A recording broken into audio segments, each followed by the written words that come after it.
فکر میکنم به اندازه کافی دیگه دلایل رو آوردیم و مصداق‌های در واقع نقض رو بیان کردیم در مورد این که تساوی حقوق زن و مرد در آیین بهایی وجود نداره و آنچه گفته میشه برخلاف واقع و حقیقت هست. برای اینکه این جواب این سوال رو و این پرسش رو دیگه من به پایان ببرم، برای شما فقط یه مطلب دیگر هم میخوام ذکر بکنم. مطالب زیادی هست ولی اینها چون در مباحث ازدواج و بحث همجنسگرایی بهش خواهیم پرداخت، دیگه به اونا اشاره نمی کنم، مثل قضیه مهریه که خود این قضیه مهریه نشون میده که تفاوت بین پسر و دختر هست و پسرها باید پول پرداخت کنن یا مبلغی پرداخت کنن و این قضیه خرید و فروش هنوز در دیانت بهایی برقراره که جنس مؤنث یک پولی باید دریافت بکنه و این از کرامت انسانی به دوره. اون قضیه مهریه، به غیر از این که حالا مهریه خودش هم تفاوت‌هایی هست درش که حالا پسر شهری یا دهاتی با هم تفاوت میکنه که پسرای شهری باید طلا پرداخت بکنند و اونهایی که از روستا هستن نقره و اینها رو حالا بعداً صحبت میکنیم در موردش. یا مثلا وقتی که دختری باکره نباشه، پسر میتونه ازدواج رو در واقع به هم بزنه یا در واقع طلاق بده دختر رو و خسارت بگیره، یعنی خرجی کرده، مثلا عروسی گرفته، حالا بر طریقی مخارجی رو متحمل شده، اونها رو از دختر یا خانواده دختر مطالبه کنه و دریافت کنه و خسارت بگیره. اینا چیزایی هستش که مثلا یک دختر باید حتما باکره باشه در شرایطی خاص. اینها رو بعدا ما در قسمت ازدواج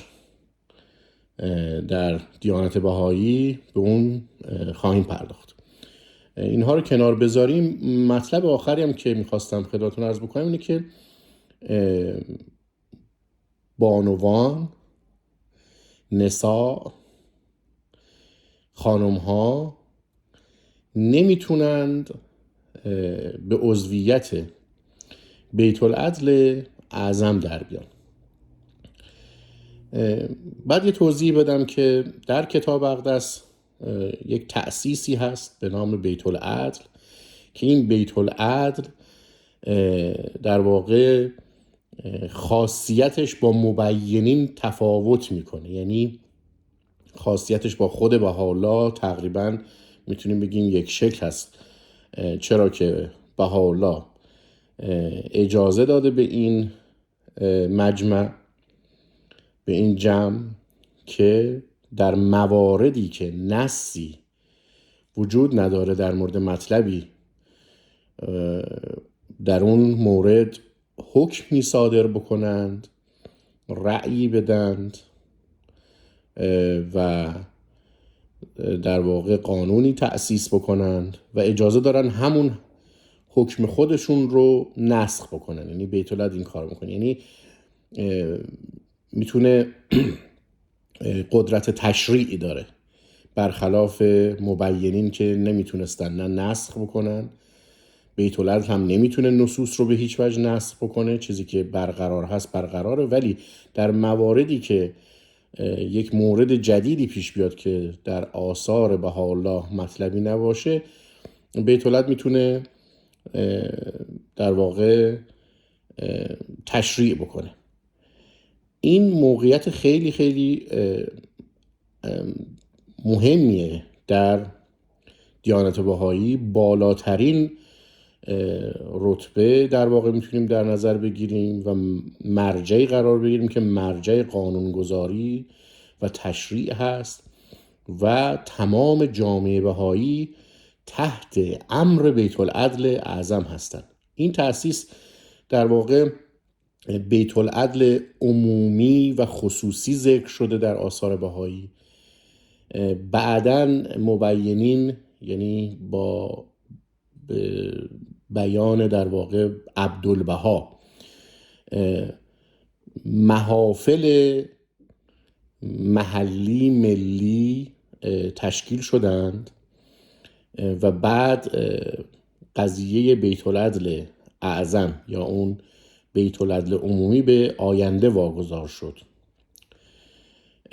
و این قضیه محلی در واقع وجود نداشت، یعنی 3 بیت العدل ذکر نشده، مسئله فقط خصوصی و عمومی بود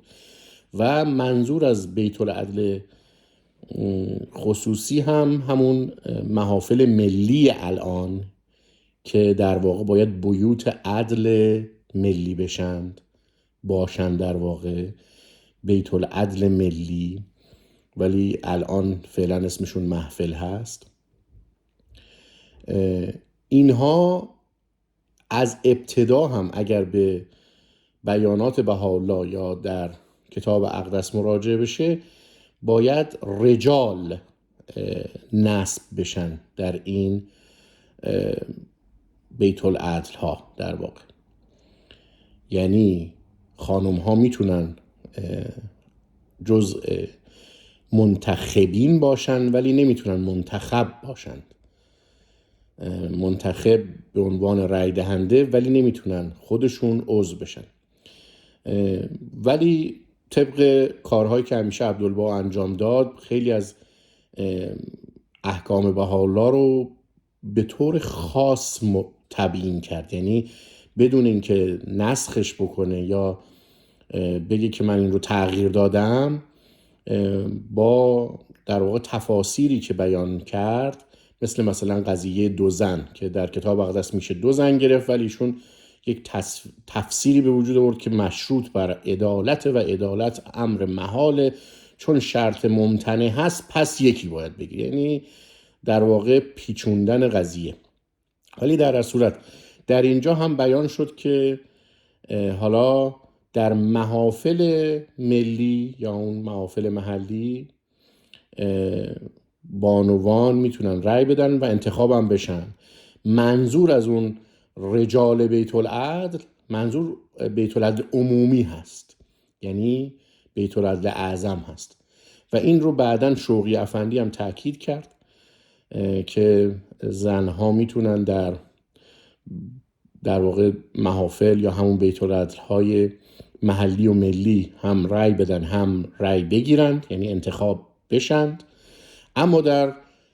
بیت العدل اعظم جایگاهی ندارن، نمیتونن انتخاب بشن. پس این هم یکی از موارد خیلی خیلی مهمی هستش که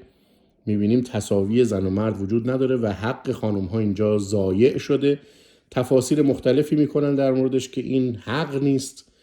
بلکه وظیفه است، یا این خانم ها معاف شدن از یک خدمتی که خیلی ثقیل و سنگینه، در صورتی که خب یک خانومی شاید علاقه داشته باشه، دوست داشته باشه خدمت بکنه، ولی اجازه نداره به بالاترین رتبه‌ای برسه که تصمیم گیری بکنه. اون باید همیشه جز اون دنبال روها باشه. مثل بقیه ادیان، خب مثلا کسی من نشنیدم که یک خانومی پاپ بشه، یا همون پیغمبرام که قرار بود که مردا باشن و چون اقدمتر و اقوا هستن. قضیه مشخصه که این نیست که معاف و این معافیت یه جور باز دوباره از اون مغالطات هست و یک جور فریب دادن اذهان، در صورتی که اگر تساوی حقوق هست باید در همه جا رعایت بشه و بانوان هم باید بتونن هم رأی بدن و هم انتخاب بشن. من فکر میکنم دیگه کافیه برای این مطلب، دیگه متوجه شدیم که قضیه از چه قراره.